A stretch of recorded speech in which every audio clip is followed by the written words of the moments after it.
Welcome to அவர் குழு 2024. Happy Navratri to all.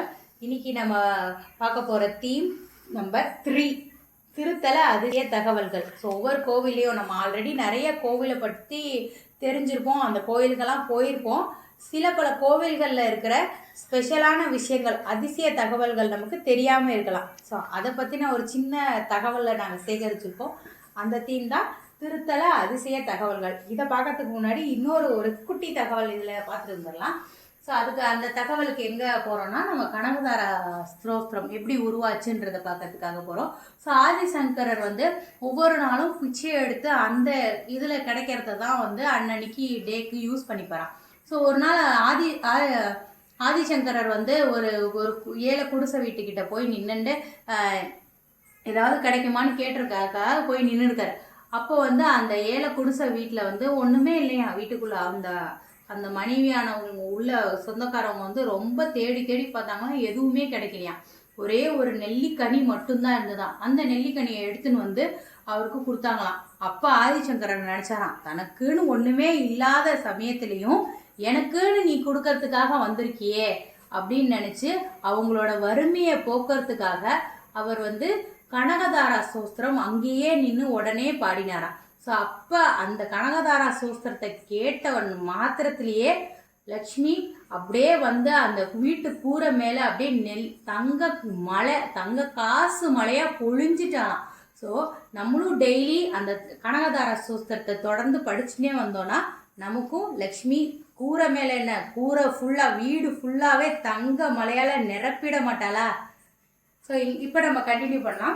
திருத்தல அதிசய தகவல்களில் ஃபஸ்ட்டு சிவபெருமானை பற்றி பார்க்கணும். சிவபெருமானுக்கு நிறைய அதிசய தகவல் இருக்குது. எடுத்தோன்னா ஃபுல்லாக அதிசயமாக தான் நிரப்பி வைக்கணும். அப்படி கொஞ்சம் சில பல தகவல்கள் மட்டும் நாங்கள் கலெக்ட் பண்ணியிருக்கோம். ஸோ மீனாட்சி அம்மன் கோவிலில் ஒரே லிங்கத்தில் 1000 லிங்கம் இருக்கிற மாதிரி ஒரு பெரிய லிங்கம் இருக்குது. அதே மாதிரி இந்தியாவில் 12 ஜோதிர்லிங்கம் இருக்குது. அதில் ஒன்று தான் தமிழ்நாட்டில் இருக்குது. அது நம்ம ராமேஸ்வரம் கோவிலில் தான் இருக்குது. ராமேஸ்வரத்தில் மட்டும்தான் இருக்குது. அதே மாதிரி கரூரில் ஒரு கோவில் இருக்குது, ரத்னகிரீஸ்வரர் டெம்பிள். அந்த டெம்பிளில் என்னென்னா காகம் அதை தள்ளி விட்டதுனால தான் அந்த கோவிலுக்கு ஒரு இது இருந்துதான். அதனால் காக்கா அது ஒரு மலை கோவில் தான். ஸோ காக்கா அந்த ஒரு குறிப்பிட்ட எல்லை வரைக்கும் அந்த மலைக்கு மேலே காக்காவே பறக்காதான். இது மாதிரி இன்னொரு அதிசயம் என்னென்னா, இந்த சுவாமிக்கு காலம்பரை பச்சை பாலில் அபிஷேகம் பண்ணிட்டு அந்த பாலை எடுத்து வச்சுருந்தோன்னா சாயங்காலம் வரைக்கும் கெடவே கெடாதான். அதில் பத்தி போட்டாலும் சரி, ஊதுபத்தி போட்டாலும் சரி, அது என்ன கற்பூரம் போட்டு எதை பண்ணினாலும் அந்த பால் கெடவே கெடாதான். அப்படியே அதுக்கு போய் அதே பாலை கொஞ்ச நேரம் கழித்து டேஸ்டியான தயிராக மாறிடுமா. சாதாரணமாலாம் இல்லை, கெட்டு போன தயிர் அந்த மாதிரிலாம் இல்லை, நல்ல சுவை மிகுந்த தயிராக மாறிடுமா. அது ரத்னகிரீஸ்வரர் கரூர் மாவட்டத்தில் இருக்கிற ஸ்பெஷல் அதிசய தகவல். அதே மாதிரி பிரம்மாவுக்கு தனி சன்னதி திருவிடைமருத்தூரில் ஒரு கோவில் இருக்குது. முருகப்பெருமானை பொறுத்த வரைக்கும் சூரசம்ஹாரமே நடைபெறாத தலம் திருத்தணி. அதே மாதிரி முருகன் எப்பயுமே கையில் மேல் நோக்கி வச்சு தான் பார்த்துருக்கோம். முருகன் வேலை தலைகீழாக பிடிச்ச ஒரு தலம் இருக்குது. அது கேரளாவில் சங்கனஞ்சேரின்ற ஒரு இடத்துல தாரகாசுரனை வதம் பண்ணிட்டு வெற்றி புன்னகையோட அவர் வேலை தலைகீழாக பிடிச்சி வச்சுட்டு இருக்க ஒரு தலம் இருக்குது. அதே மாதிரி இங்கே நாராயணரை பொறுத்த வரைக்கும் தென்பேரறை அப்படின்ற ஒரு இடத்துல கருட பகவான் எப்பயுமே நாராயணருக்கு நேர் எதிர்த்தாப்புல தான் நிற்பார். அப்படி இல்லாமல் இந்த கோவிலை மட்டும் வடக்கு பக்கமாக கொஞ்சம் தள்ளி நிற்கிறார். ஏன் அப்படி தள்ளி நிற்கிறார் அப்படின்னு பார்த்தோன்னா, அவர் நம்மாழ்வார் பாசுரம் பாடுறத டைரக்டாக நாராயணன் கேட்டுருணுமா. ஏன்னா அவருக்கு இடைஞ்சலாக கருட பகவான் நிற்கக்கூடாது அப்படின்றதுக்காக இவர் கொஞ்சம் தள்ளி நிற்கிறதா ஒரு ஐதீகமாக அங்கே ஒரு தென்பேரறையில் இருக்கார்.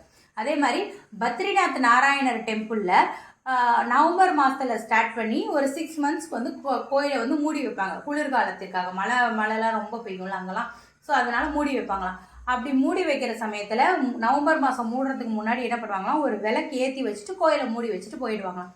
6 மந்த்ஸ் கழித்து ஓப்பன் பண்ணி பார்க்கும்போது அந்த விளக்கு அப்போ இன்னமும் 6 மாதம் கழிச்சும் எரிஞ்சுட்டே இருக்குமா. அது அந்த கோவிலில் இருக்கிற ஒரு ஸ்பெஷல் விஷயம். அதே மாதிரி நரசிம்மர் கோவில், இங்கே நரசிம்மரை பொறுத்த வரைக்கும் உற்சவருக்கு தனியாக சன்னதியும் மூலவருக்கு தனியாக சன்னதியும் இருக்கிற ஒரே டெம்பிள் சோளிங்கர் நரசிம்ம பெருமான் டெம்பிள். அதே மாதிரி மதுரையில் ஒத்தக்கடையில் ஒரு குடவரை கோயில் இருக்குது, அது நம்ம யோக நரசிம்மர் கோயில். எப்பயுமே பிரதோஷ வழிபாடு சிவன் கோயிலில் தான் ரொம்ப பிரசித்தியாக விமர்சையாக நடக்கும். ஆனால் இங்கே நரசிம்மர் கோவிலில் பிரதோஷம் வந்து ரொம்ப விமர்சையாக நடக்கிறது இந்த ஒரு கோவிலில் தான். ஸோ இது திருத்தலங்கள் பற்றிய நாங்கள் கலெக்ட் பண்ண திருத்தலங்களின் அதிசய தகவல்கள் டிவி.